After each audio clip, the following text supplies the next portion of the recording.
Bonjour, on se retrouve pour une vidéo d'introduction du thème 3B, neurones et fibres musculaires, la communication nerveuse. Nous allons voir au cours de cette vidéo d'introduction quelques rappels de collège, mais également quelques points importants pour les chapitres qui vont suivre.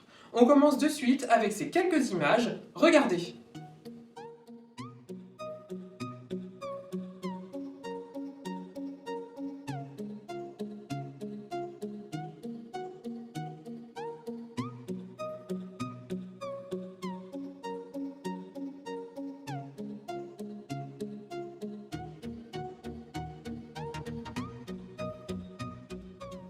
Quel lien avec notre chapitre? Patience, on va y venir. Vous l'avez étudié en quatrième, notre organisme détecte différentes stimulations en provenance de l'environnement. Prenons cet exemple, le ballon qui se déplace. Un individu positionné en face du ballon va détecter son arrivée grâce à l'œil, un organe sensoriel. L'œil va alors élaborer un message sensitif en direction d'un centre nerveux particulier, le cerveau. Ce message nerveux sensitif va alors transiter via le nerf sensitif jusqu'au cerveau. Ici, il s'agit du nerf optique.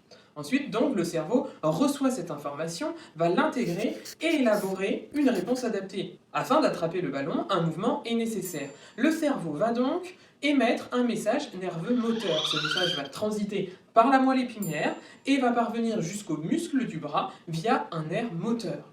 Le muscle va alors recevoir l'ordre de se contracter. L'individu va ainsi pouvoir attraper le ballon. Le muscle du bras est alors qualifié d'organe effecteur du mouvement. Le système nerveux est constitué de cellules caractéristiques, il s'agit des neurones, et ces neurones sont organisés en réseaux très denses au sein du cerveau et de la moelle épinière. Un neurone va être constitué de différentes parties. Tout d'abord, on va retrouver un corps cellulaire. Le corps cellulaire contient le noyau. Autour de ce corps cellulaire, on va retrouver des prolongements cytoplasmiques plus ou moins longs. Il s'agit des dendrites.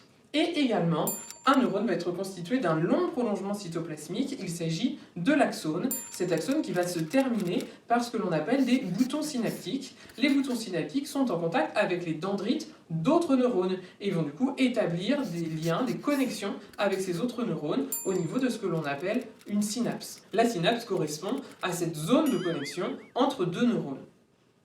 Un neurone reçoit via ses dendrites des messages en provenance d'autres neurones. Le message transite ensuite via son unique axone et ce message nerveux sera transmis aux neurones avec lesquels il est en contact via les boutons synaptiques. Il faut donc retenir que le neurone reçoit des messages via ses dendrites et émet un message via son axone.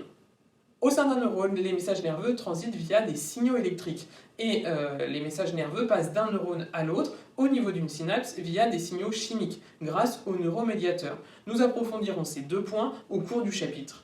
Alors voici un nerf en coupe transversale et un nerf correspond au regroupement des prolongements cytoplasmiques de très nombreux neurones, alors qu'il s'agisse des prolongements type axone ou type dendrite, et ils sont tous regroupés au sein d'un nerf. Alors on remarque ici, au centre, le prolongement cytoplasmique, axone ou dendrite, et tout autour, une gaine protectrice. Ces rappels étant effectués, nous pouvons passer à ce qui va nous intéresser cette année. Regardez.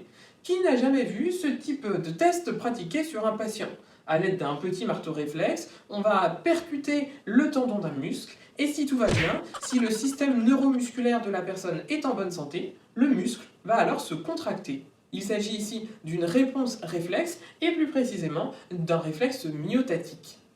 Dans de nombreuses situations, comme par exemple le maintien de la posture au cours de la marche ou au cours de la station debout, les muscles de notre corps voient leur contraction, leur étirement ajustés en permanence sans que nous en ayons conscience. Autrement dit, la contraction de chaque muscle de notre corps ne relève pas d'une décision volontaire à chaque instant. Les contractions réflexes des muscles constituent pour notre organisme des réponses automatiques indispensables au quotidien, notamment pour le maintien de l'équilibre. Si l'on modifie un système bien rodé par l'ajout d'une petite perturbation, comme par exemple l'ajout de talons, l'équilibre peine à être maintenu. D'ailleurs, il n'est pas maintenu. En effet, vous comprenez bien que dans ce cas précis, les réponses réflexes ne sont pas correctement calibrées et du coup, l'équilibre n'est pas maintenu. Le réflexe myotatique correspond à la contraction involontaire du muscle en réponse à son étirement.